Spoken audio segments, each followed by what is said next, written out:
afternoon, everyone. My name is Mariam and I'm a medical student in Mansoura University.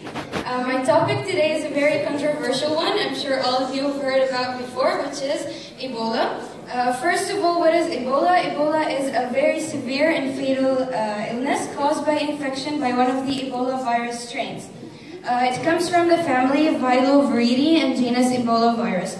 How is this virus transmitted?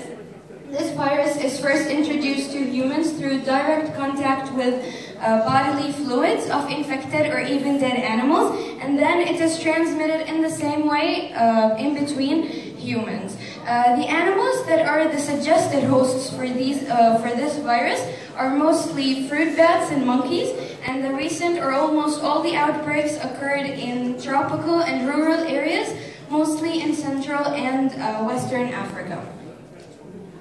The signs and symptoms of this infection, they range from non-specific symptoms like fever, weakness, muscle and joint pain, and fatigue. And this is one of the reasons why early diagnosis of Ebola is difficult, because the symptoms are non-specific. And then they're followed by more severe symptoms like vomiting, diarrhea, impaired kidney and liver function, and even external and internal hemorrhage. About the social media, almost all of us have noticed that the social media has been spotting so much light, especially on this disease. But to what extent is Ebola a threatening illness, especially to us in Egypt? Well, believe it or not, Ebola has killed about 5,000 people since last year, while only influenza kills as much as 100 times this number each year. Actually, there are so many factors like the environment that support the transmission of this disease, the means of transmission of the virus, and the animals that can host this virus. All of these factors make Ebola very less likely to be a threatening disease to Egypt and to the world as a whole.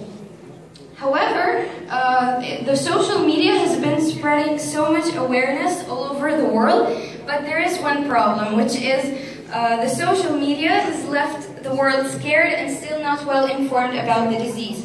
So this is where our responsibility or our turn has come as medical students and doctors, and we decided to do our own Ebola campaign. And the aim of this campaign was mainly not only to correct the false information people had, but also to spread correct ones and adequate information and to make people less scared.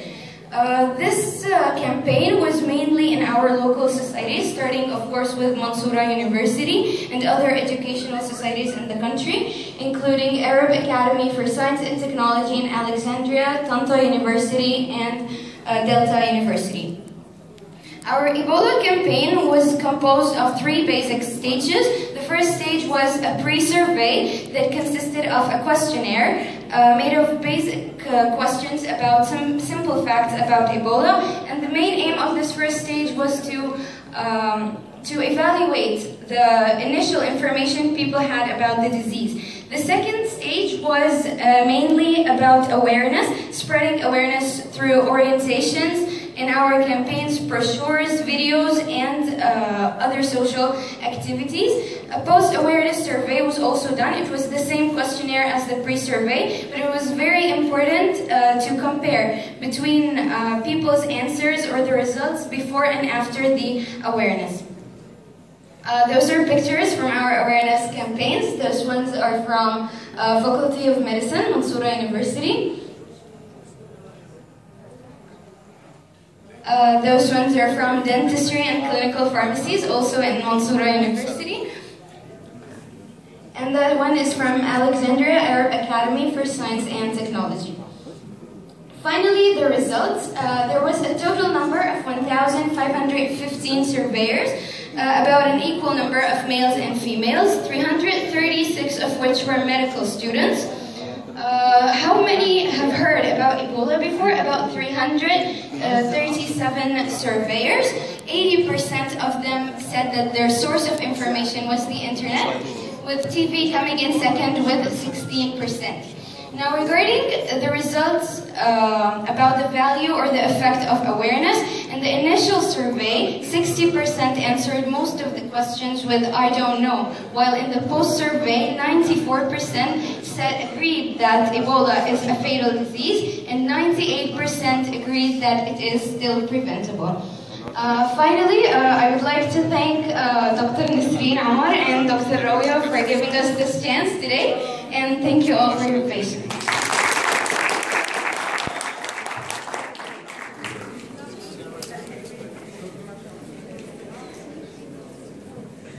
شكرا يا مريم. مريم انا بشكرك جدا يا بنتي والله. فيري جود برزنتيشن، وبشكرك جدا عنك. بشكرك وبشكر المعلمين بتاعتي نسرين والدكتوره وفاء، مش كده؟ ولا في عندك معلمين اخرين؟ دكتور راوية. دكتور راوية كلهم على راسي من فوق، بس انت الاهم.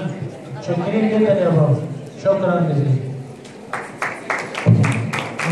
اولا نشكركم جدا على قدومكم وعلى الحضور وعلى البرزنتيشن وكل حاجه، وكل سنه وانتم طيبين، ونتجمع السنه الجايه ان شاء الله اقل شويه عن الشهر ده. كل سنه وانتم طيبين.